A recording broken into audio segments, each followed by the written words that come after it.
Habíamos empezado con la parte oral, la masticación, la digestión mecánica, masticatoria, la digestión química, escasa a través de la saliva en la cavidad oral. La primera fase de glutoria, recuerdan, voluntaria, en la cual nosotros, por un reflejo voluntario, básicamente, en la primera fase, pasamos el bolo hacia la parte posterior, se estimula el istmo de las fauces y empieza la segunda fase involuntaria de glutoria y tercera fase. La segunda, básicamente, que es el tratar de evitar que el contenido, el bolo, vaya a la vía respiratoria, cerrando la epiglotis, elevando el hueso yoides, cerrando las coanas. Y la tercera, que es abriendo el esfínter esofágico superior para la tercera fase de glutoria esofágica, también involuntaria, músculo liso, no controlamos nada, recuerdan, ¿no? Y de ahí, ¿qué sucedía? Pasaba todo el esófago y llegaba al esfínter esofágico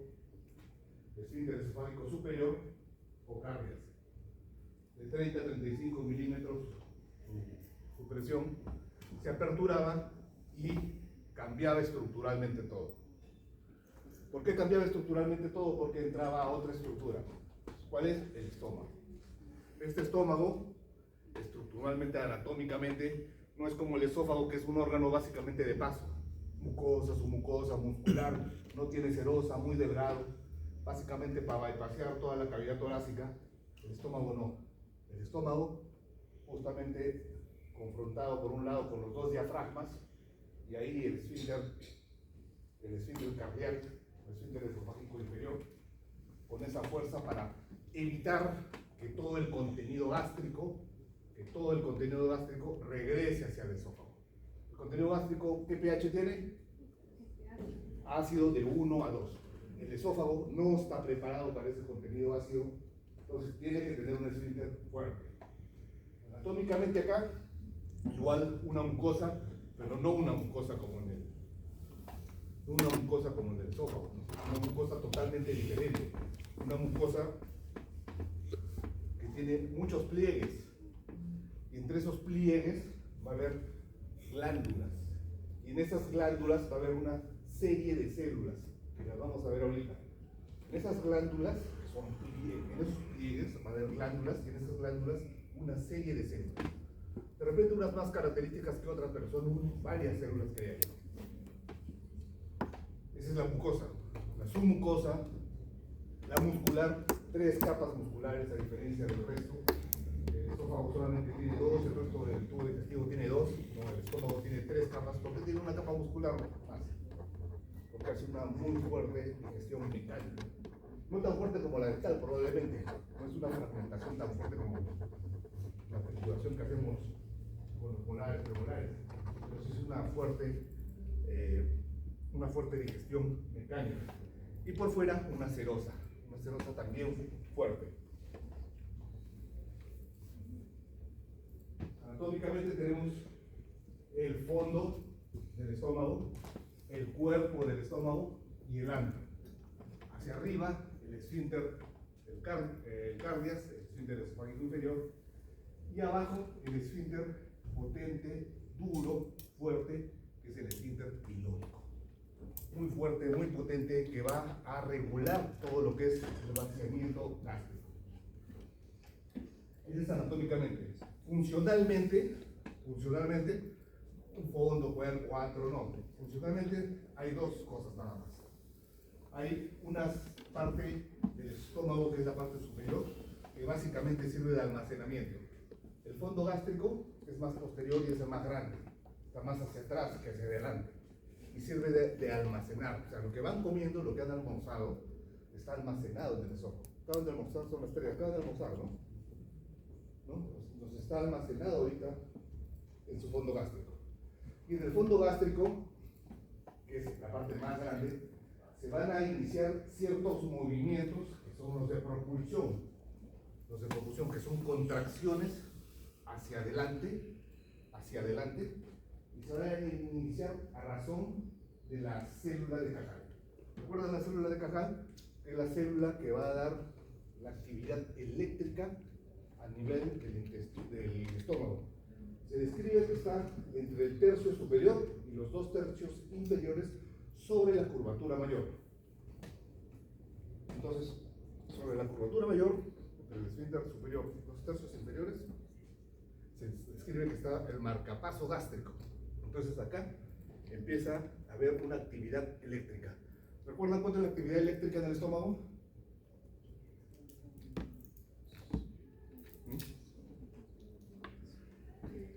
Lo dijimos, es como pregunta de examen entonces.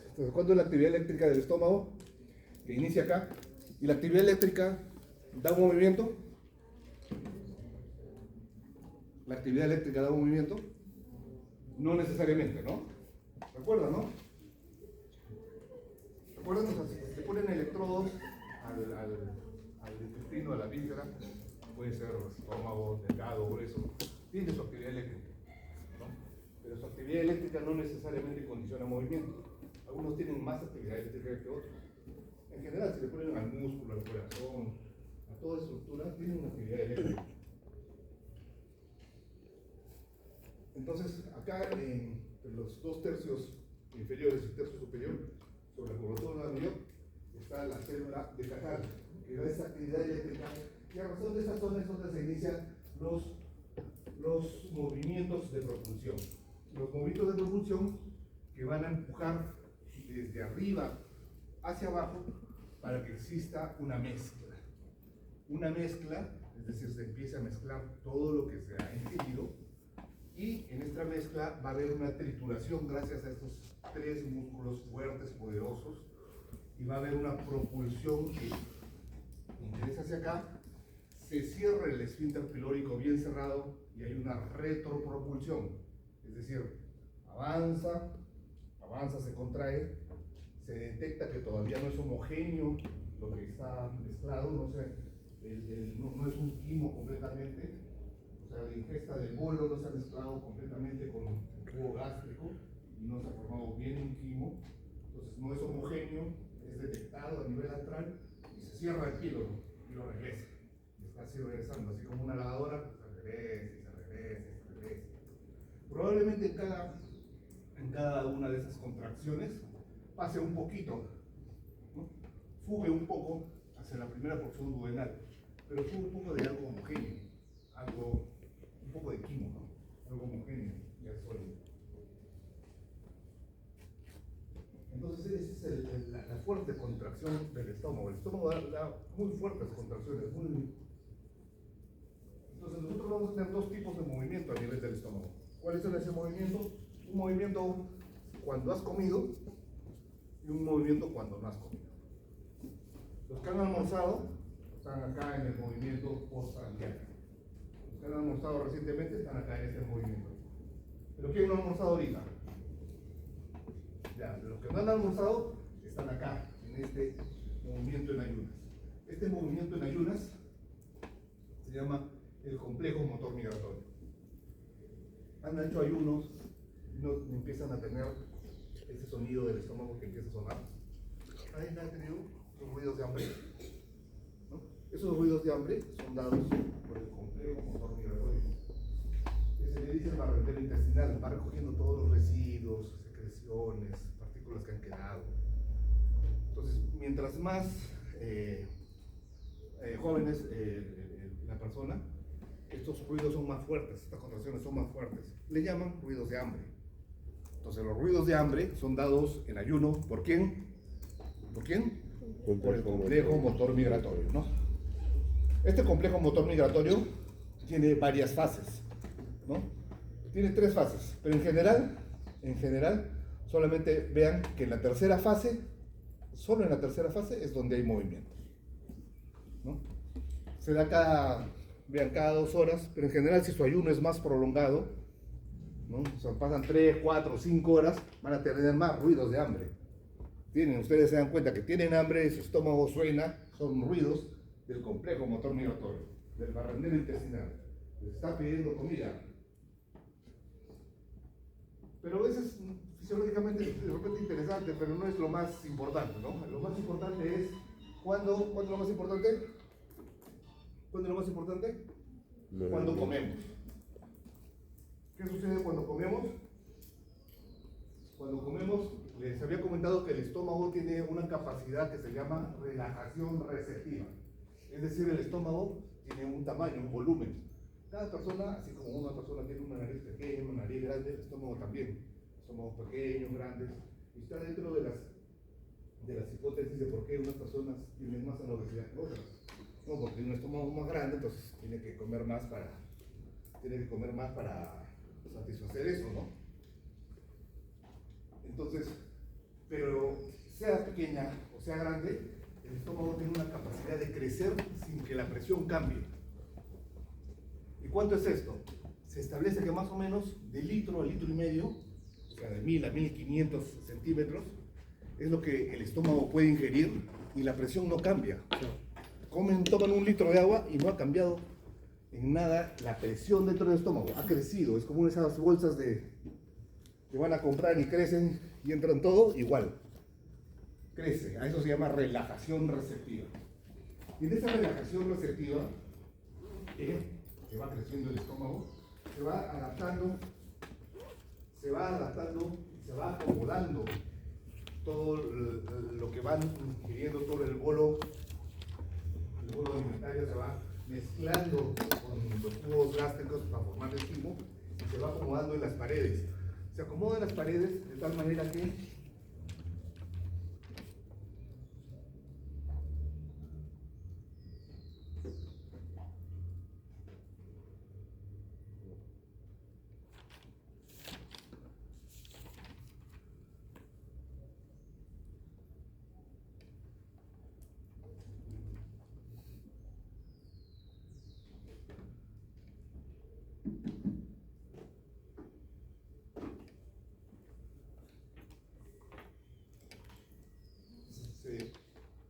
se va acomodando en las paredes de tal manera que lo que han ingerido, lo más antiguo, está más pegado hacia la mucosa.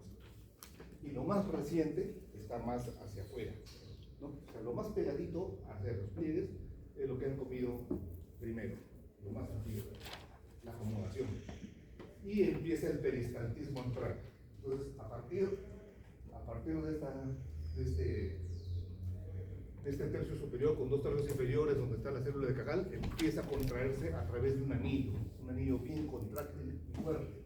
Y se va a encontrar contra el esfínter pilórico, que va a evitar el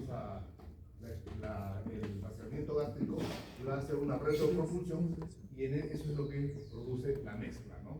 Entonces, este anillo peristáltico constrictivo tiene que tener necesariamente esta retropropulsión. Le voy pasando el estómago para que lo vayan viendo.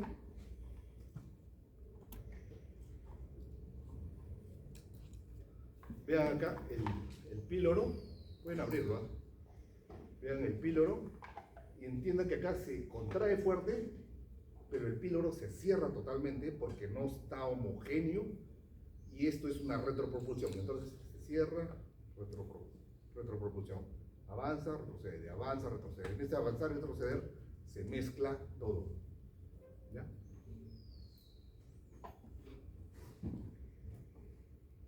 Entonces para que los mecanismos de mezcla sean eficientes, tiene que haber una buena retropropulsión y un buen anillo. Porque ¿qué sucedería si no tenemos esfínter pilórico? No se procesa la comida. O sea, se mezcla, el bolo alimenticio se mezcla con el ácido y se pasa. No se ha mezclado bien. No está homogéneo. Y al no estar homogéneo, ¿qué sucede? No ha habido un buen proceso parte digestivo de las células parietales, principales, que no se han mezclado bien con el bolo. Ya hay una velocidad de vaciamiento gástrico muy rápida. O sea, pasa y de frente se pasa, ¿no? No hay una puerta. ¿Qué pasaría? ¿Qué pasa cuando ustedes comen canchitas en el cine? ¿Qué sucede? Cuando comen canchitas en el cine, ¿qué es lo que llama la canchita? La sed. ¿Por qué? Porque la sal. Entonces, es lo mismo, ¿no? Al haber sustancias hipertónicas que pasan de frente hacia el duodeno, ¿qué es lo que jala? Al haber bastante hipertonismo, jala líquido. Y jala líquido a una buena proporción. Y eso se llama el síndrome de dumping. El síndrome de dumping es en los pacientes que no tienen estómago, o sea, decir que no tienen píloro, comen algo muy hipertónico, pasa rápidamente, y al ser hipertónico, jala todo el agua estando en el intestino delgado y condiciona un secuestro de volumen. El paciente se desmaya, tiene síntomas de pérdida de volumen. Ese es el síndrome de Down. ¿Por qué? Porque justamente una de las funciones del píloro es esa, ¿no? O sea, controlar el vaciamiento, no solamente en velocidad, no solamente en volumen, no solamente en calidad, no solamente en pH, o sea, son múltiples características que controlan el vaciamiento gástrico, ¿no? Volumen, pH, calidad de los ácidos grasos, tipo de digestión, osmolaridad. Entonces, vemos que hay una relajación receptiva. Esa relajación receptiva hace que el estómago crezca a través de una reducción del tono, ¿no? Ese estómago que están viendo ustedes, lo están pasando, ¿no? Ven cómo crece el estómago y no cambia la presión. Les dije que lo mismo pasa con el recto. El recto también tiene esa capacidad de adaptación, de relajación receptiva. Crece el estómago hasta que empiezan a contraerse y se empieza a producir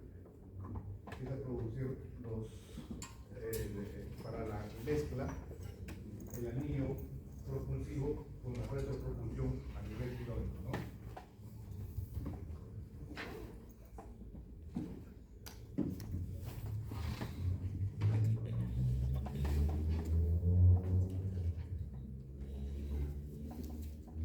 Ven cómo se llena, cómo crece el estómago, crece hasta un punto, y en este momento que empieza a crecer, empiezan a aparecer las ondas de mezcla de propulsión desde el fondo hacia el píloro se cierra y regresa.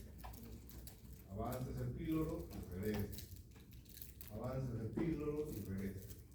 Obviamente, dependiendo de lo que coman, esa mezcla de ir y venir, va a ser menos o más rápida, ¿no? Va a ser más o menos esta mezcla.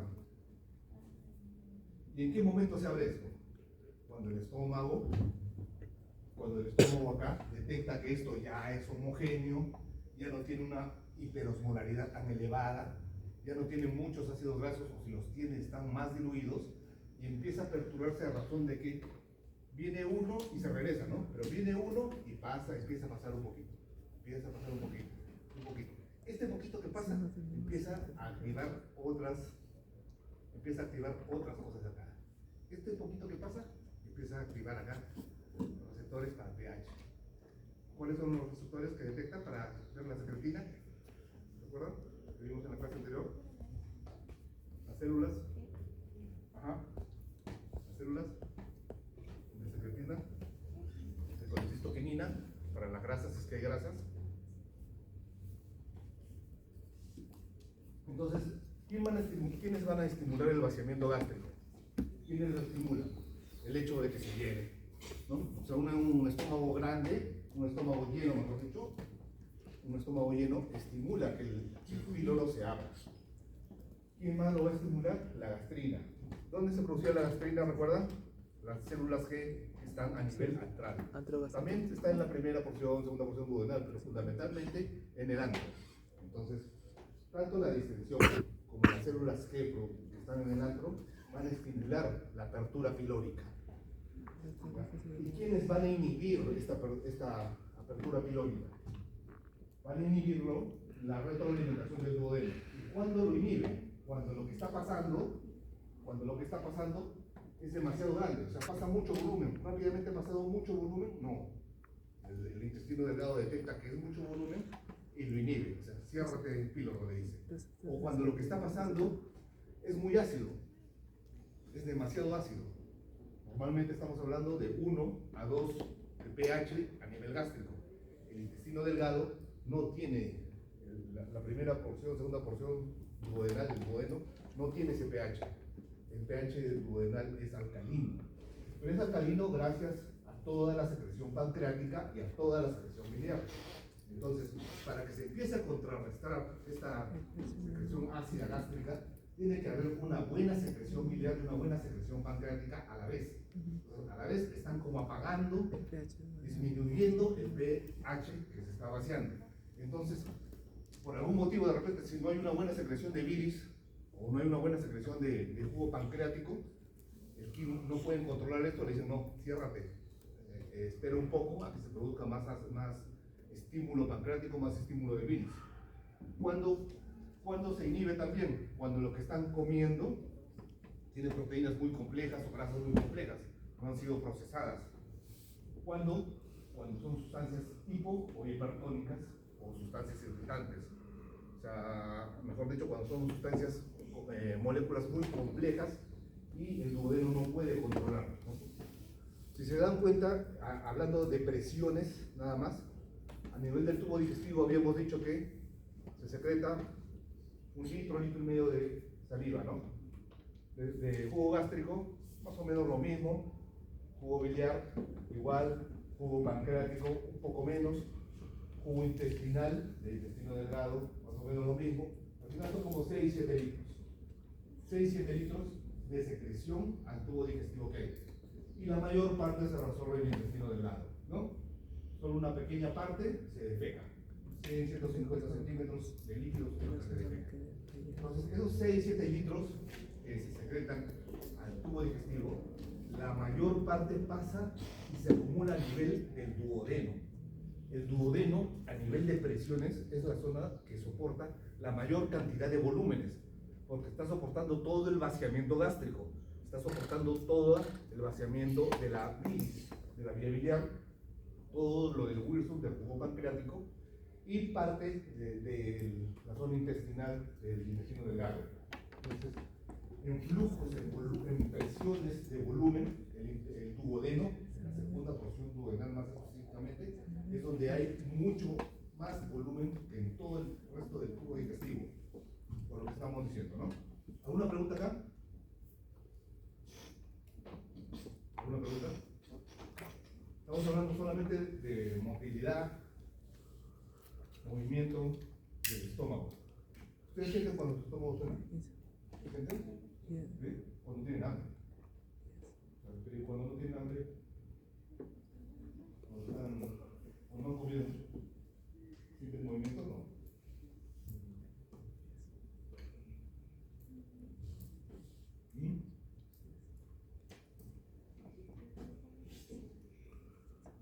Lo que les había dicho, ¿podemos vivir sin estómago? ¿Sí? Sí, pero tenemos que tener una dieta diferente, ¿no? Hay sustancias que ayudan para que, de repente, sustancias externas, medicamentos, fármacos, se van a un buffet y van a comer carnes, grasas. Hay sustancias que nos ayudan a procesar las proteínas, las grasas. Hay enzimas externas que nos ayudan a digerir eso para mejorar los procesos digestivos, ¿no? El vaciamiento gástrico también se va a dar de acuerdo a lo que comamos, ¿no? Las cosas que son lo más isotónico posible va a ser lo que va a pasar más rápido, ¿no? El agua rápidamente distiende, pero rápidamente hay apertura del esfínter pilórico y hay un vaciamiento gástrico rápido.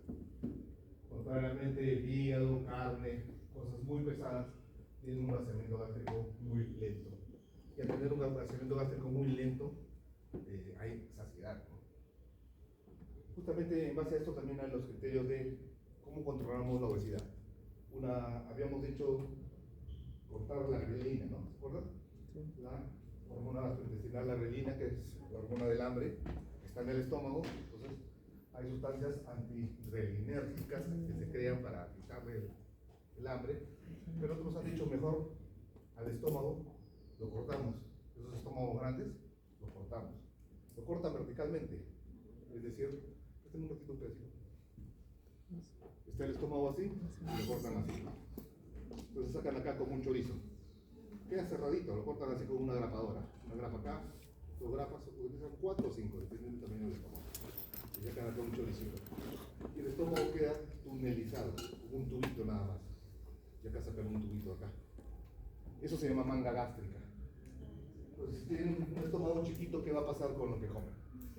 Comen y rápidamente esa capacidad de adaptación que tenían la van a perder, ¿no? Pero la pierden temporalmente nada más. Solo esa capacidad adaptativa la pierden un tiempo. ¿Qué significa eso?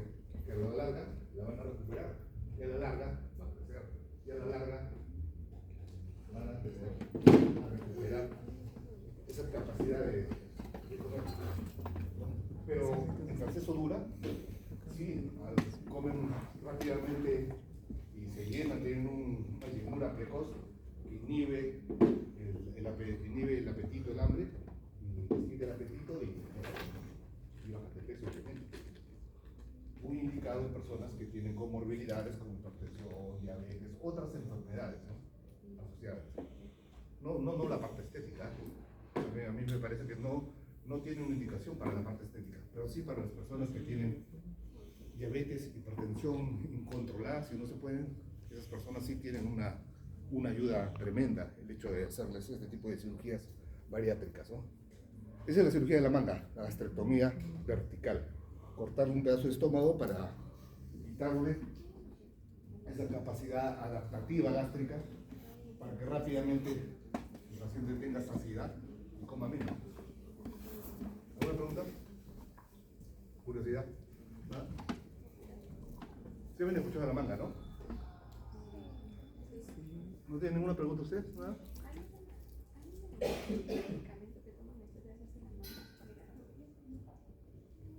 ¿Medicamento por qué? ¿Vitamina B? Ya, la vitamina B. ¿Por qué toman vitamina B? Porque ahorita vemos eso. Entonces, pero esa es la parte de motilidad, movimiento. Uno de los pilares de los procesos fisiológicos a nivel gástrico. Pero el otro proceso fisiológico importante es la secreción. Y la secreción se va a dar a través de las glándulas, ¿no? Tenemos glándulas a nivel del estómago, las glándulas que están a nivel del fondo, las glándulas que están a nivel del antro, que son las glándulas del fondo gástricas, o glándulas antrales o prepilóricas, ¿no? ¿Y qué son las glándulas? Las glándulas finalmente son un conjunto de células. Son un conjunto de células, y este conjunto de células, por ejemplo, van a tener células que van a producir ácido clorhídrico, células que van a producir pepsinógeno, células que van a producir factor intrínseco y células que van a producir moco. Entonces, estas glándulas tienen todas estas células. Ahora, ¿quién produce el ácido clorhídrico? La célula parietal. ¿Quién produce el pepsinógeno? La célula principal.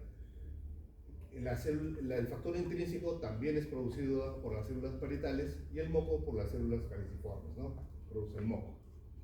Este factor intrínseco, que es producido por la célula parietal, es la que va a acompañar a la vitamina B12 cuando uno la ingiere. Uno ingiere la vitamina B12 y se asocia al factor intrínseco de Castro.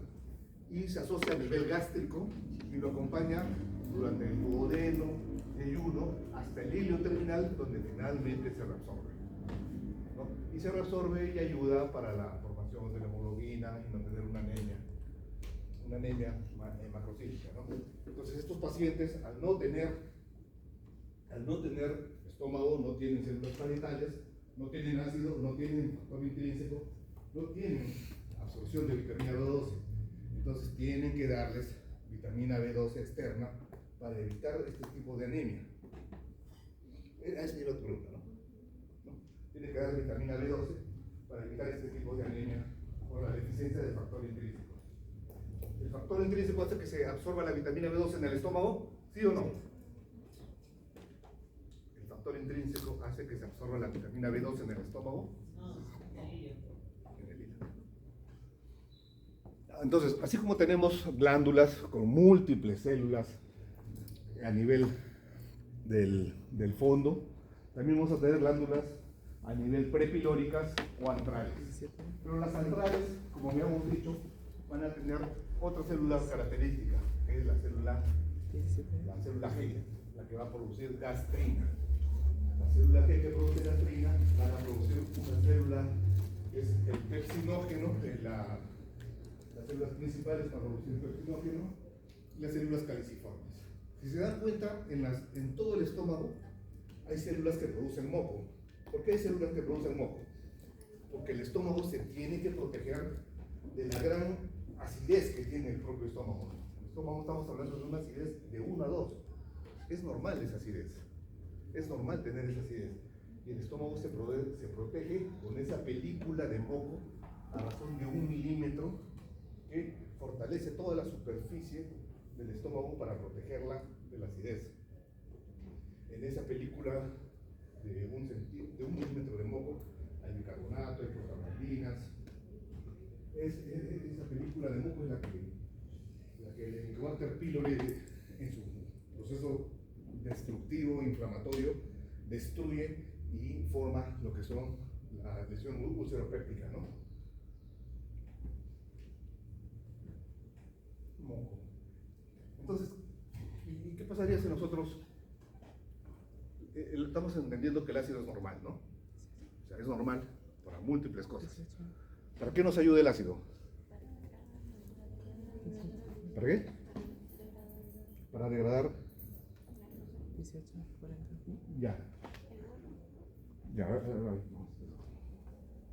Entonces, la secreción de ácido es bien metabólicamente, es calóricamente costosa.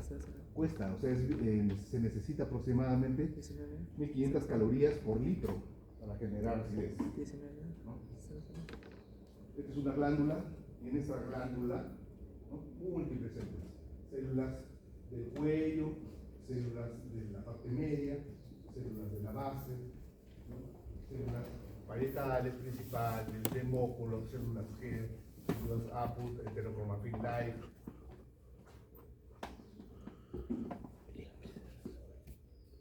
La célula que vamos a mencionar va a ser la célula parietal, ¿no? La célula parietal, ¿por qué? Porque es la célula que va a producir el ácido. La célula que tiene, si la ven ahí naranjadita, es porque tiene abundante contenido de uso, abundante uso de ATPs, gasta energía para producir toda la secreción a través de la bomba de protones. Entonces, esta célula parietal, por un lado vamos a tener receptores muscarínicos, receptores de colicistoquinina, receptores de histamina, por un lado. Va a haber células paralelas, como la enterocromafin light, que va a producir histamina. La enterocromafin light produce histamina, y esta histamina estimula el receptor H2 de la célula parietal. Las células G producen gastrina, y esta gastrina por dos mecanismos. Un mecanismo a través de estimulación directa de la célula parietal y otro mecanismo a través de la enterocromafin light, a través de la histamina, va a producir ácido. Y el muscarínico, que es estimulado por la acetilcolina, ¿no? Entonces, todos estos tres receptores van a estimular a nivel de la célula parietal, ¿qué cosa? La producción de, a través de calcio y a través de AMP cíclico. Vean acá, la flecha gruesa negra es más gruesa porque es más el estímulo del AMP cíclico. Va a estimular la bomba de protones para producir ácido clorhídrico, ¿no? En este intercambio de producción de ácido clorhídrico,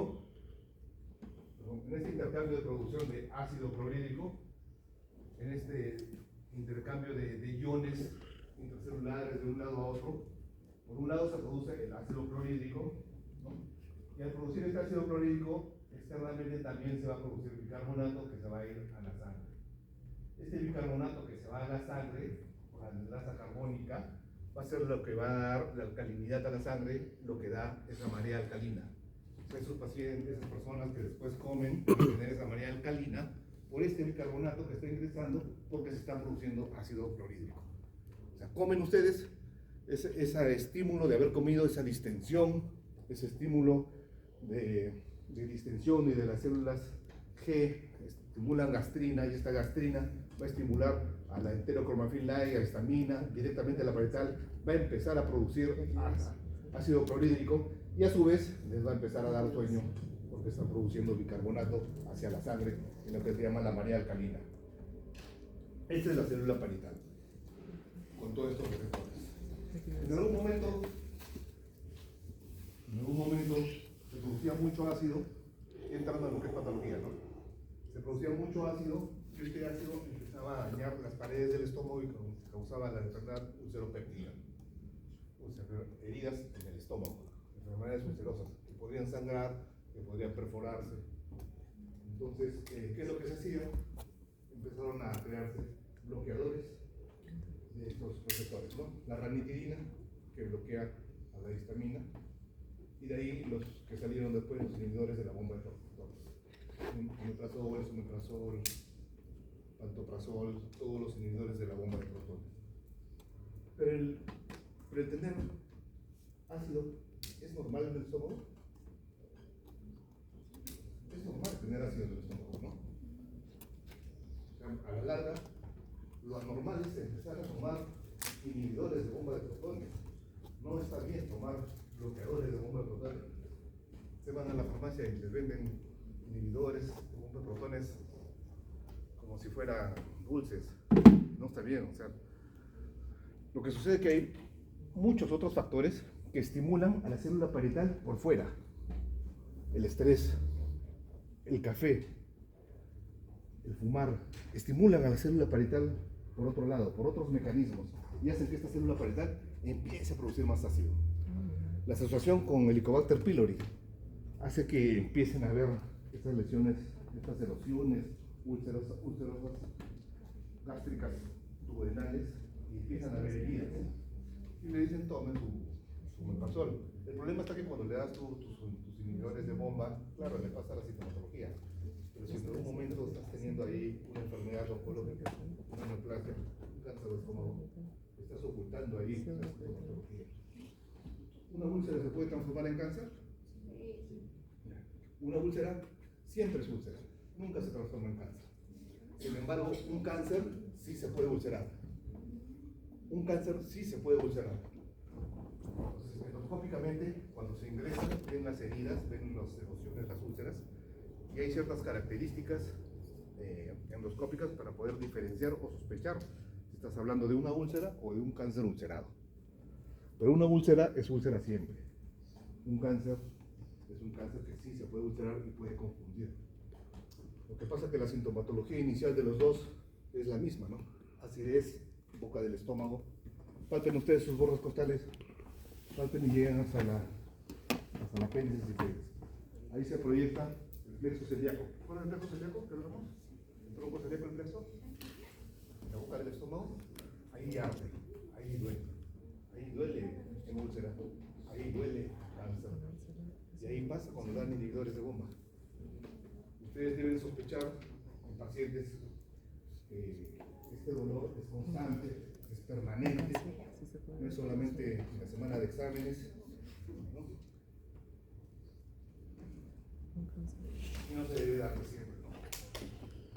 Ahora vamos a ver la célula parietal.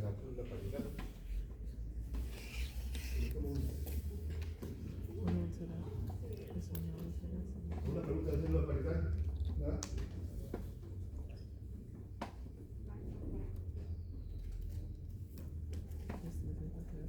Pero la célula parietal no es la única, ¿no? También tenemos las células principales que van a producir el pepsinógeno que necesita esa acidez de la célula parietal para transformarse en pepsina. Y esa pepsina tiene una acción proteolítica. Ese pepsinógeno, si no está tomando inhibidores de bomba, no va a haber acidez, se va a inactivar. A su vez, también hay otras enzimas, no solamente pepsinógeno, también hay anlipasa gástrica, amilasa gástrica, gelatinasa, es decir, ciertas enzimas que ayudan a la digestión, no tan fuertes como las pancreáticas, que son las que vamos a ver, pero hay enzimas, o sea, sí existe una digestión gástrica, ¿no? Bueno, el factor intrínseco porque habíamos hablado, ¿no? El moco viscoso, alcalino, la manera de película de un niño. Cómo son los pliegues, cómo están las células distribuidas en todos los pliegues. ¿Y quién estimula a la secreción gástrica? ¿Quién la estimula? La acetilcolina, recuerdan el parasimpático, estimula todo. Todo no solamente la acetilcolina, ¿recuerdas? Pero es la principal, estimula todo a nivel parasimpáticamente hablando. ¿Quiénes son los otros? La gastrina. ¿Recuerdan la gastrina que hemos visto? ¿No? A través de la estimulación del enterocromafin-like y la parental directamente. La histamina. Otros aminoácidos. Miren, el café, lo que les he dicho, el café directamente estimula. El alcohol, pero mucho menos en relación pues, a los anteriores, ¿no? La estimulación nerviosa se da a través de los núcleos dorsales del vago. Vago, estamos hablando del parasimpático, de acetilcolina, ¿no? A través de la acetilcolina. La distensión gástrica, la estimulación táctil y la parte química. Cuando el estómago recibe lo que han comido, la carne, la parte grasa o la parte del carbohidrato, va a tener una estimulación de contacto directo sobre el antro gástrico y también de la parte química de lo que están comiendo. Es decir, a nivel de la mucosa existen receptores que permiten definir qué es lo que hay ahí. Al igual que en el recto también existe eso. Existen ciertos receptores que permiten discernir si lo que está en la ampolla rectal es sólido o líquido. Ustedes cuando van al baño se dan cuenta si lo que van a hacer es líquido o sólido, ¿no? ¿Han tenido esa experiencia? ¿No han tenido esa urgencia nunca? Nunca han ido a una urgencia defecatoria y van al baño y ya saben lo que va a salir es líquido necesariamente. ¿No han tenido eso nunca?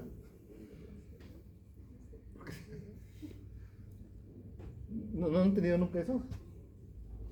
Me refiero por todas las sensaciones de reflejo y los receptores que existen en el piso pélvico para poder diferenciar lo que hay, ¿no? El ácido gástrico, la acetilcolina, la gastrina, la histamina, todos hacen su efecto y todos actúan de manera sinérgica, ¿no? Ahora, ¿recuerdan estas etapas de la secreción gástrica? La etapa cefálica, la etapa gástrica y la etapa intestinal, ¿no?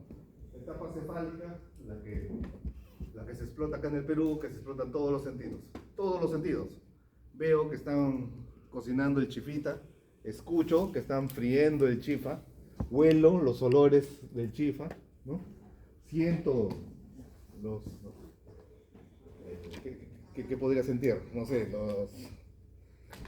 tener un contacto directo con los utensilios del chifa. ¿Qué otro sentido falta? Miro, huelo, escucho, contacto, ¿no? Todos los sentidos se explotan ahí. Y en todos esos 5 sentidos que se explotan ahí, se produce el 30%. Mejor dicho, se les hace agua el estómago. No, la boca también se les hace. También hay un estímulo, hay etapas de secreción de la glándula salival, que no la hemos tocado porque no es práctica, pero la secreción gástrica sí, ¿no? Entonces, de todo el 100% del jugo gástrico que se produce, el 30% se produce por esos jugos, por ese uso de los sentidos, de los 5 sentidos. La mayor cantidad, el 60%, es justamente cuando ingresa pues, el contenido al estómago y se produce los reflejos vagales, ¿no? Los reflejos del parasimpático. Entonces se produce la distensión gástrica, se produce el estímulo de las células G para producir gastrina, reflejos a nivel entérico y se empieza a producir la mayor cantidad de volumen. Y una pequeña cantidad, muy pequeña, el 10% que queda, es la etapa intestinal. Es decir, cuando ya se produce el vaciamiento gástrico a través del píloro, se produce una pequeña cantidad de secreción gástrica. Entonces, en las etapas de secreción gástrica, la mayor cantidad es a nivel de la etapa gástrica, ¿no?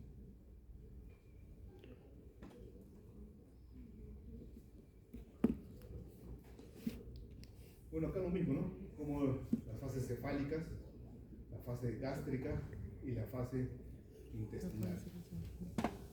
Fundamentalmente la fase gástrica, la más importante, por los cuales, por la distensión, por el estímulo de las células G para producir gastrina, el estímulo del parasimpático a través del vago, de Romano-Morales.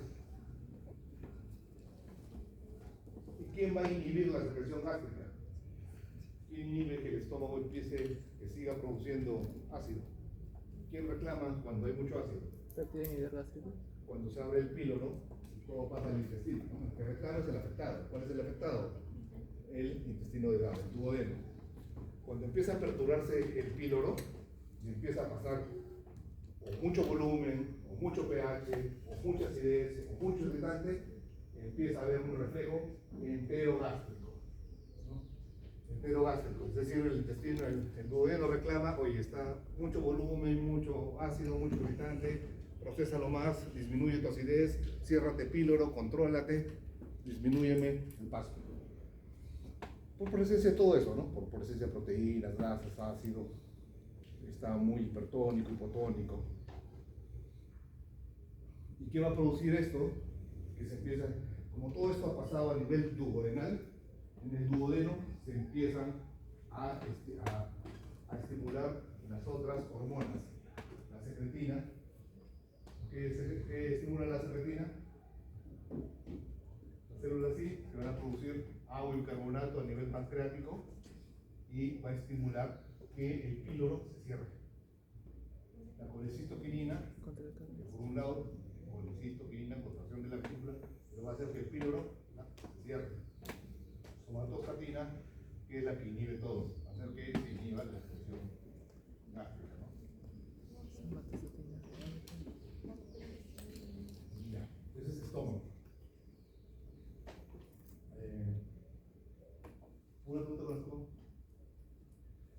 ¿Todo claro en el estómago? ¿Les parece interesante el estómago o no? Sí.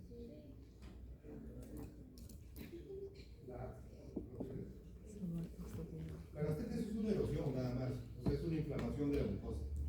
Cuando la mucosa se inflama, es una gastritis. Si se inflama el esófago, es una esofagitis. Se inflama el duodeno, duodenitis. Si se inflama el colon, una colitis, ¿no? Mucositis, itis, inflamación, solo superficial, limitada a la mucosa. Cuando esa inflamación progresa, ya estamos hablando de otra cosa, ¿no? ¿Por qué se da la gastritis? Por múltiples factores. Factores agresivos y factores defensivos. Es un equilibrio de agresivos y defensivos. Entonces, dependiendo de la edad del paciente, usualmente en jóvenes son más los factores agresivos. En pacientes de edad, no es que haya más factores agresivos, sino que los defensivos están bajos. ¿Cuáles son los factores agresivos? El cobalto priori, el uso de medicamentos, los AINES, los corticoides, que tenga pocas prostaglandinas, una poca función, poca tipo de función vascular. No es lo mismo un estómago bien nutrido de un joven. Haces una endoscopia y encuentras una úlcera en un joven, 2 días ya no la tiene, totalmente cicatrizado. Pero el cambio celular gástrico es tremendo, es rápido, que en un paciente mayor, ¿no? Un paciente mayor es un cambio totalmente diferente. El estrés, ¿no? El domingo es el examen de fisiología, ¿no? ¿Es a las 4? ¿No? A las 4, 5 clases, ¿no? 20 preguntas.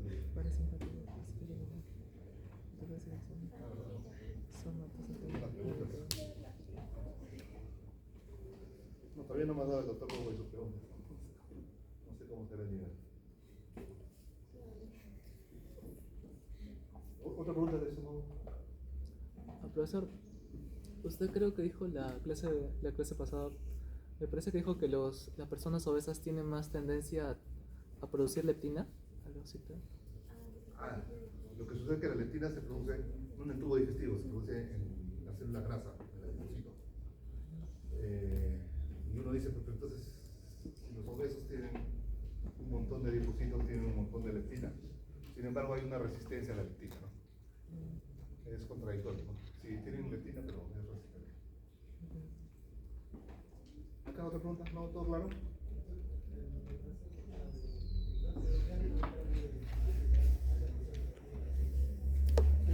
Una persona tiene que estar seguro de lo que está indicando, ¿no? Tú puedes indicar un inhibidor de bomba un cierto tiempo, en etapa de exámenes, estrés, asociadamente a esto, dieta, ¿no? Entonces está reconociendo que la persona está bajo estrés, ha tenido de repente reuniones, fuma, mala alimentación, cambios de hábitos, de repente en otro país come diferente. Entonces, en esas indicaciones puede de repente ingerir eso una semana, 10 días, pero no permanentemente. O sea, no es constante. Tú debes aprender, debes reconocer. Y si no se soluciona, tienes que tener un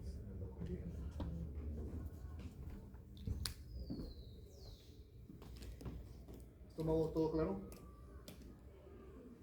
Preguntas de estómago para el examen. Bastantes preguntas de acá de estómago.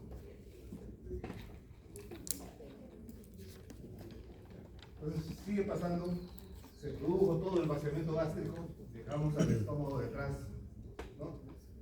Se aperturó el esfínter pilórico, hubo el vaciamiento gástrico, se mezcló el bolo que hemos comido con todo el jugo gástrico y cambió de nombre. ¿Cómo se llama ahora? Quimo. Se llama el quimo, ¿no?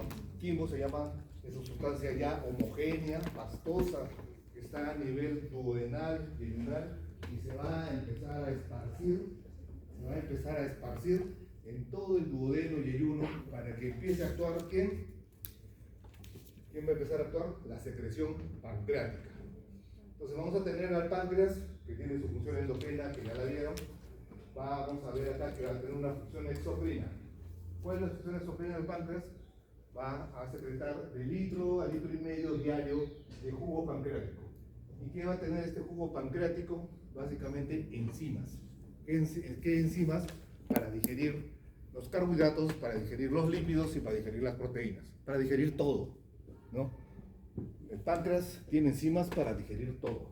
Y a su vez va a ir contrarrestando toda esa acidez de 1 a 2 que se ha producido del vaciamiento gástrico, la va a ir contrarrestando. ¿Gracias a qué? A la secreción de bicarbonato y a la secreción de agua. Entonces, ¿cuál es la función pancreática por excelencia? Digestiva. Digestiva y controlar la acidez, ¿no? El páncreas es un órgano retroperitoneal. Está más hacia atrás que hacia adelante. Tiene su cabeza, cuerpo y cola y está firmemente adherida a todo el marco duodenal. Primera, segunda, tercera porción del duodenal está adherida a la cabeza del páncreas. No se puede separar. No es que saco solo la cabeza y dejo el marco duodenal, no. Cuando tú tiras la cabeza tienes que retirar todo el marco duodenal. Esto confiere, desde el punto de vista técnico quirúrgico, una complejidad porque tienen que hacer cirugías extensas al retirar toda esta zona, ¿no? Este páncreas tiene su conducto principal de Wilson y su conducto accesorio que es el Santorini. Y a través de sus conductos, el Wilson y el Santorini va a secretar sus enzimas pancreáticas, su bicarbonato y su agua, ¿no? Bueno, esta es la parte endocrina de los islotes delta, alfa, etc. Y va a secretar las enzimas ¿para qué? Para digerir las grasas a través de las lipasas, las proteínas a través de las proteasas y los carbohidratos a través de las amilasas, para que se produzca la digestión química, ¿no? Si nosotros vemos a microscopía el conducto de Wilson viene acá y va a desembocar en la segunda porción duodenal y va a tener una desembocadura en común con el conducto colédoco. El colédoco de la vesícula, viene el colédoco por acá, y va a desembocar conjuntamente con el conducto de Wilson en la ampolla de Bátaro en la segunda porción duodenal. Esto confiere para la patología ciertas características, porque en algunos casos la vesícula puede producir piedras y pueden atorarse acá y condicionar que el páncreas se inflame. Y eso es lo que se confiere como pancreatitis, ¿no? Se lo explico un poquito para que tengan una idea general. Si lo vemos a la microscopía, la histología pancreática es igual que la histología más o menos de las glándulas salivales, en la cual hay un acino, que es la parte acá redonda, y un ducto. El acino básicamente va a producir enzimas y el ducto básicamente va a producir agua y bicarbonato. Acino ductal, igual es en la glándula salival, acino ductal. Por un lado, ¿quién estimula las secreciones? Siempre el parasimpático a través de la acetilcolina en este caso la colecistoquinina también va a producir, va a estimular las enzimas y a nivel del bicarbonato y agua, acá va a haber el estímulo de la secretina. La secretina va a estimular a nivel del ducto la secreción de agua y de bicarbonato. ¿Ya? Acá no se nota bien, pero acá es secretina. Es una pregunta en relación a los procesos fisiológicos. ¿Cuál creen que es el menos importante del páncreas? ¿Recuerdan estos 5 procesos fisiológicos del páncreas? ¿Cuál es el más importante? Digestión, absorción, secreción, motilidad, circulación. Eso es para que lo piensen, nada más. Seguimos hablando del páncreas. Entonces, el páncreas va a producir todas estas enzimas para la digestión de los aminoácidos, digestión de los carbohidratos y digestión de los lípidos, ¿no? Proteínas, aminoácidos, carbohidratos, lípidos. Pero todos a razón de quién? Todos a razón del tripsinógeno. El tripsinógeno probablemente el tripsinógeno sea el más importante dentro de todos, porque va a ser la enzima que va a empezar a activar a todas las enzimas a manera de cascada. El tripsinógeno es la que se va a activar. ¿Y cómo se activa el tripsinógeno? Se activa porque el páncreas produce enzimas. En el acino las manda al ducto, las manda al Wilson, pasan a la segunda porción duodenal. En todo ese momento estas enzimas están inactivas, no están funcionando. Pero cuando llegan a la mucosa del duodeno, en la mucosa del duodeno hay una enterocinasa. Esta enterocinasa es la que las activa. ¿Y a quién activa? Fundamentalmente activa al tripsinógeno. Al tripsinógeno lo activa y lo vuelve tripsina. Entonces, esta enterocinasa es el gatillo. ¿Y dónde está esta enterocinasa? En el duodeno. En el duodeno está esta enterocinasa. Entonces, a nivel duodenal se activa. Entonces, al activarse a nivel duodenal, se activa tripsina, y esta tripsina empieza a activar a todas, quimotripsinógeno, tripsina, activa todas a manera de cascada, ¿no? Entonces, la más importante es el paso del tripsinógeno a tripsina a través de esta enteropeptidasa. Esta enteropeptidasa, enterocinasa, está a nivel de la mucosa duodenal. Recuerden, ¿dónde está esta? ¿Quién es el activador? Esta enterocinasa, enteropeptidasa que está en el duodeno. Porque ¿qué pasaría si estuviera dentro del páncreas? Se secretaría y se activaría dentro del páncreas. Y si se activa dentro del páncreas, ¿qué pasaría con el páncreas? ¿Ah? Se lo come al páncreas, ¿no? Se lo come, o sea, lo digiere al páncreas. Empieza a actuar sus catabolismos proteicos, de carbohidratos y lípidos dentro del páncreas. ¿Y a eso cómo se llama? A eso se llama pancreatitis.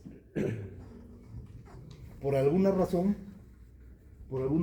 las enzimas se empiezan a activar dentro, y al activarse adentro del páncreas, se inflama el páncreas.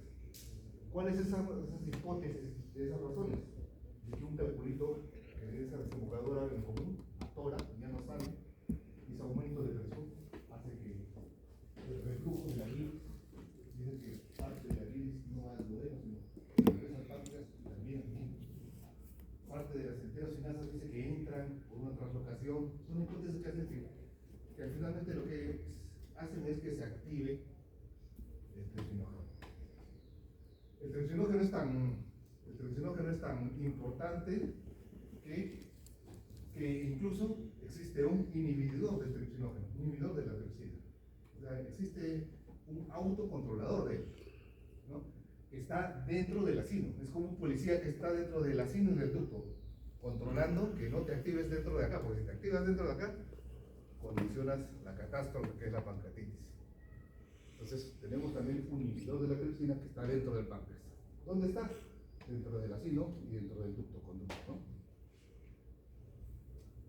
Y finalmente, ¿qué es lo que hace esta activación? ¿Qué es lo que empieza a activar? Habíamos visto que digerir, la digestión es factorizar, minimizar, simplificar los nutrientes en pequeñas porciones, ¿no? Moléculas grandes a moléculas pequeñas. Digestión química es cuando es por acción enzimática. Y puede ser a través, esta digestión química a través de la hidrólisis, es decir, mezclar agua con carbohidratos, proteínas, lípidos, alguna enzima hasta su elemento básico. Si hablamos de carbohidratos, hablamos de monosacáridos o polisacáridos, proteínas, aminoácidos, poliaminoácidos, péptidos, dipéptidos o ácidos grasos. O sea, su mínima expresión, para que a su mínima expresión sean posibles, sean más fáciles de ser absorbidos, ¿no? Cuando se ingieren proteínas, la digestión de las proteínas, en la boca, la digestión de las proteínas no existe. En el estómago actúa la pepsina, destruye fibras de colágeno de algunas proteínas cuando hay un pH ácido básicamente y se inactiva cuando se vuelve medio alcalino. Y más o menos hasta un tercio de las proteínas que ingresan al cuerpo son digeridas a nivel gástrico. Pero la mayor cantidad se da a nivel del intestino delgado. ¿Y a razón de qué? A razón de la tripsina. A razón de la tripsina que activa a todas, a la quimotripsina, carboxifertidasa, de las tasas, va a producirse toda la digestión proteica para toda la absorción.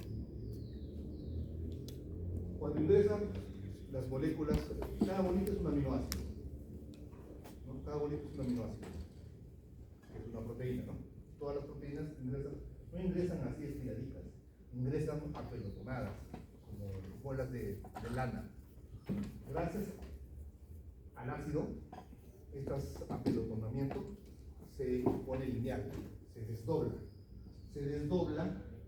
se estira gracias al ácido. Si no hay ácido, no pudiera haber esto. De tal manera que permita que empiecen a actuar otras enzimas, las carboxipeptidasas y las aminopeptidasas. Estas son las aminopeptidasas y las carboxipeptidasas. El borde amino, el borde carboxilo, ¿no? En la boca no hay digestión, en el estómago hay un poco, un 30%, pero todo se da a nivel del intestino delgado, la mayor parte, ¿no? Los carbohidratos, la tiamina, amilasa salival, maltosa, maltotriosa, un porcentaje pequeño en la boca, igual que en las proteínas, un 30%, un poquito más a nivel gástrico, y la gran cantidad a nivel de la amilasa del intestino delgado, duodeno, gracias a la amilasa pancreática. Los carbohidratos. Este es un páncreas y esta es una cola de páncreas con una lesión edematosa, un absceso, producto de una pancreatitis, producto de una autodigestión de estas enzimas pancreáticas que se han activado por algún motivo, ¿no? Igual que la secreción gástrica, la secreción pancreática también tiene fases de secreción. ¿Cuáles son estas fases de secreción? Entonces, el páncreas, ¿qué secreta? Enzimas, agua y bicarbonato, ¿no? Enzimas, agua y bicarbonato. ¿Y cómo? Por eso está agua, bicarbonato, y acá falta que salgan las enzimas, ¿no? ¿Cuáles son los estímulos para la secreción pancreática? Lo de siempre, el parasimpático, la acetilcolina. La secretina, a nivel del ducto vestibular, agua y bicarbonato. La colecistoquinina a nivel acinar, la secreción enzimática, ¿no? Perdón, acá este es clave, ¿no? La colecistoquinina actúa en el ducto del páncreas, pero no solo en el ducto del páncreas. La colecistoquinina actúa en el ducto del páncreas, actúa en el píloro, actúa en la vesícula biliar, actúa en la vía biliar. Es decir, la colecistoquinina actúa en varios órganos, ¿ah? Igual que la secretina. No solamente estamos hablando acá de la secretina, su efecto en el páncreas, pero la secretina también tiene un efecto en la vía biliar, un efecto en la vía digestiva. En el páncreas, la secretina hace que se produzca bicarbonato y agua a nivel ductal. En el páncreas, la colecistoquinina hace que se produzcan enzimas, al igual que la acetilcolina, a nivel acinar. Pues el polipéptido aminoácido secreción ductal, células S, mientras más es la acidez, más es la potencia de esta secretina. Mientras menor sea el pH, las células S son más estimuladas y más liberación de secretina hay. Más liberación de secretina hay, más estímulo ductal de bicarbonato y agua. ¿Cómo es el jugo pancreático? El jugo pancreático está rico en bicarbonato, o sea, ricamente alcalino. ¿Para qué? Para contrarrestar todo el vaciamiento gástrico de 1 a 12 pH, ¿no? Y el jugo pancreático, ricamente alcalino. Contrariamente con el plasma, que está en 24, ¿no? 24 más o menos acá. El jugo pancreático mide 120 y tantos, ¿no? 120 más o menos acá. La colecitoquinina, igual, células así, que van a estimular a la colecitoquinina, las proteínas y los ácidos grasos de cadena larga. Como las proteínas o aminoácidos van a estimular junto con los ácidos grasos a los receptores de colecistoquinina. Estos receptores de colecistoquinina, las células y producen colecistoquinina que mandan a la sangre. Esto va a estimular la contracción de la vesícula, la contracción del esfínter pilórico, la estimulación de enzimas a nivel acinar de la célula pancreática. ¿No? ¿Qué enzimas? La tripsina, ¿no? ¿Hay esta pregunta? En relación a la colecistoquinina, marque lo falso.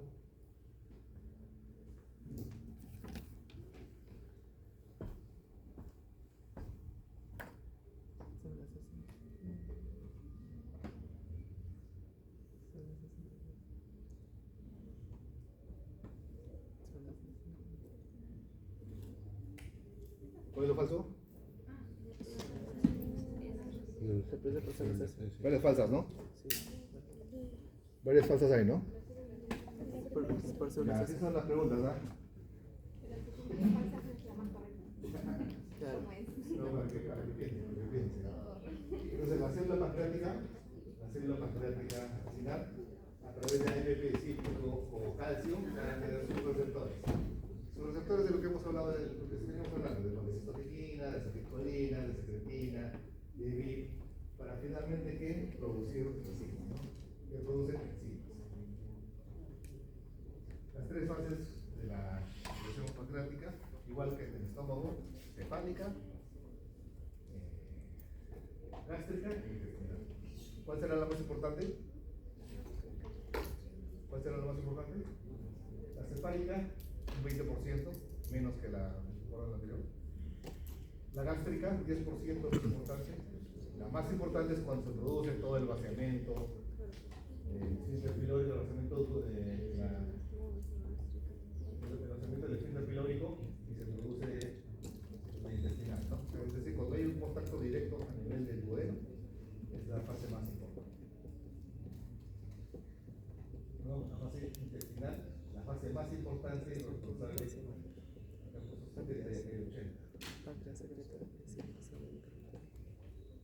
80%, tenemos como 80%, ¿ya?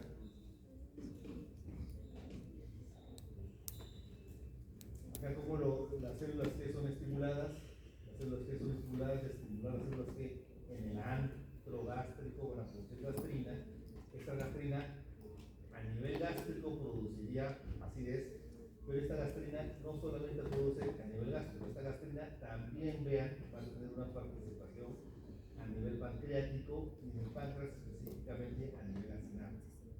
Entonces, la gastrina no solamente en el páncreas, sino también en el acino pancreático va a empezar a producir enzimas, ayuda a producir enzimas.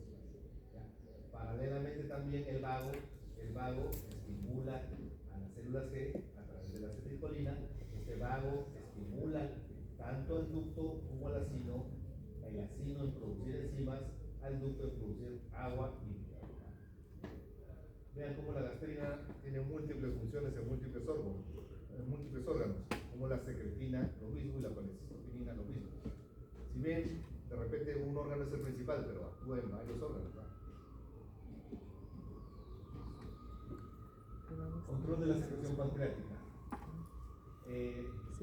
las grasas, las proteínas y los ácidos son detectados después del vaciamiento. O sea, todo esto es el estómago y se produce el vaciamiento del píloro. Se abre el píloro y pasa al duodeno.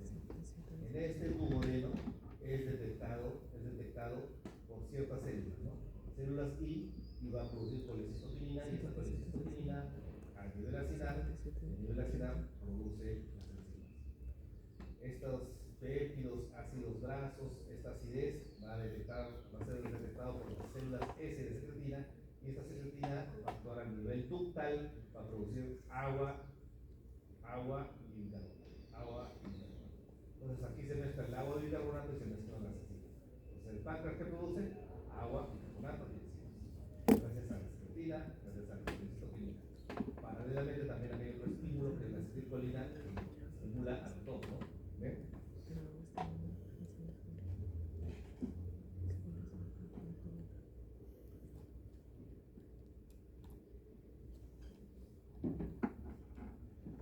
Enzimas, agua y bicarbonato.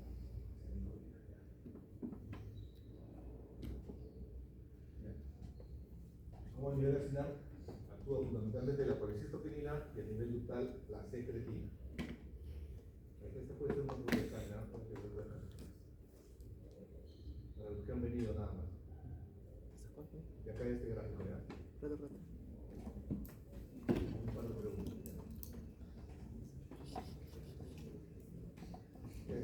Sigue pasando el contenido, el quimo, se absorbe una parte, hay una parte que la vamos a ver cuando hagamos hígado con secreción biliar, bilis, con pancreático, bilirrubina, sales biliares, etc. Hablamos eso el martes, pero sigue pasando en el intestino delgado, duodeno, yeyuno, ilio, grande la superficie que hay en esta, porque evidentemente es absortiva su función, ¿no? Es absortiva la función del intestino delgado. Y en el intestino delgado vamos a tener igual los movimientos de ayuno, igualito del complejo motor migratorio, el barrendero intestinal, que da los sonidos de hambre, que da cada hora y media, 2 horas, y que es más fuerte mientras más tiempo de ayuno tengan, y que se da en 3 fases, y que la fase tercera es la que es más fuerte, la del 10%. Ese es el complejo motor migratorio. Sin embargo, igual que en el estómago, hay un movimiento en ayuno y hay un movimiento después que comen, o sea que ya se ha producido la apertura del píloro y se produce el vaciamiento, se produce todo el drenado del duodeno, se empieza a ver las contracciones de mezcla y reproducción. Entonces, recuerden ustedes que en el estómago, en el intestino teníamos la circular interna y la longitudinal. La circular ahorca, ¿no? La circular ahorca. Y al ahorcar circunscribe ciertos segmentos, mientras que la longitudinal va jalando. Entonces esto confiere estos dos movimientos de mezcla y propulsión. Entonces vamos a tener nosotros ondas peristálticas a razón de 0.5 a 2 centímetros por segundo, las ondas, es decir, los intentos de movimiento del intestino. Sin embargo, finalmente el movimiento es a razón de 1 centímetro minuto. 1 centímetro minuto es lo que demora después de que sale del píloro, después del vaciamiento gástrico, hasta que entra al ilion terminal, demora 1 centímetro minuto. Más o menos 3 horas, 4 horas, dependiendo el volumen, el tamaño. Es la velocidad de avance. Recuerden que cuando estamos hablando de quimo, estamos hablando ya de una solución bastante homogénea, bastante pareja, ¿no? No estamos hablando de un contenido gástrico, no es nada homogéneo, ¿no? Como el estómago normalmente tiene una contracción tónica, es decir, un tono, y cuando está relajado crece el tono. Cómo se produce el peristatismo de avance y cómo está la segmentación también, ¿no? En el intestino delgado, toda esta superficie que básicamente va a ser de absorción de ese crecimiento para que se pueda absorber todo lo que se ha mezclado con la secreción de esos 7 litros, va a haber glándulas de Brunner, que estas glándulas van a tener un poco alfelino, que va a ser estimulada por la acidez, por la secretina, que va a estimular, y por el estímulo de la acetilcolina. Lo bueno, la acetilcolina estimula todo está estimulado por el parasimpático. Va a estimular que existan este muco alcalino a través de todas de este intestino delgado. ¿Y quién va a inhibir siempre el simpático, no? El simpático va a inhibir siempre. En el libro vamos a encontrar estas vellosidades, y en estas vellosidades, esas microvellosidades. Y estas microvellosidades vamos a encontrar células, igualito que en el estómago, células caliciformes, células propias del intestino delgado, que son los enterocitos, células que van a, células de Panet, células enterocitos, células de la mucosa, células caliciformes, y la vida media es más o menos de 5 a 7 días en todas estas células. Tanto es el volumen de recambio de este intestino delgado, que son los que forman la gran cantidad de las heces, es formada por este recambio celular que hay a nivel del intestino delgado.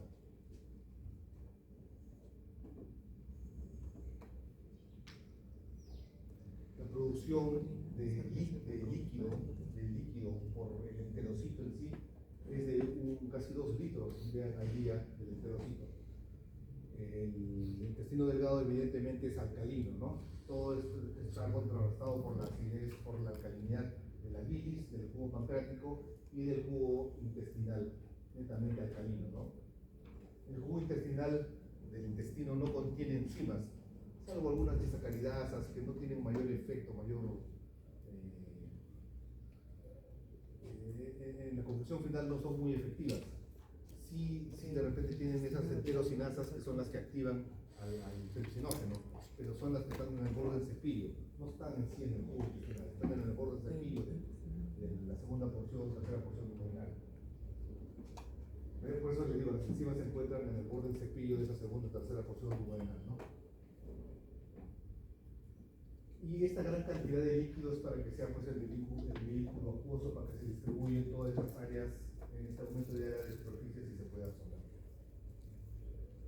¿Alguna pregunta ahorita? ¿Alguna pregunta?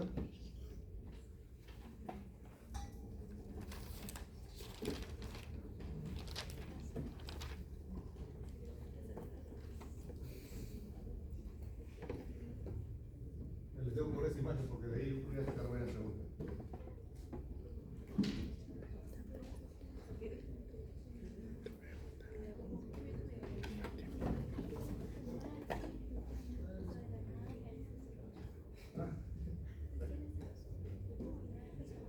Acá está, miren, o sea, ¿qué es lo que ingresa, no? Proteínas, la célula parietal ha producido ácido y grasa. Esto es el estómago. Todo pasa al duodeno. Este es el duodeno. Y la luz del duodeno es detectado por quién? Por las células I, por las células S. Las células I van a producir colecistoquinina y esta colecistoquinina va a actuar a nivel de la célula. Va a producir enzimas. ¿No? Acá se ve una leve porque actúa pero en menor proporción en el ducto, pero lo principal es que es en el ácido. Asimismo, las células S se van a activar por la acidez que viene de la célula parietal, y esta acidez activa la secretina, y esta secretina actúa en el ducto, y a nivel del ducto va a secretar agua y bicarbonato. Entonces el páncreas secreta agua, bicarbonato y enzimas a razón de quién? De la secretina y de la cistoquinina. No solo los únicos, sino también el estímulo de siempre de la acetilcolina en ambos, ¿no?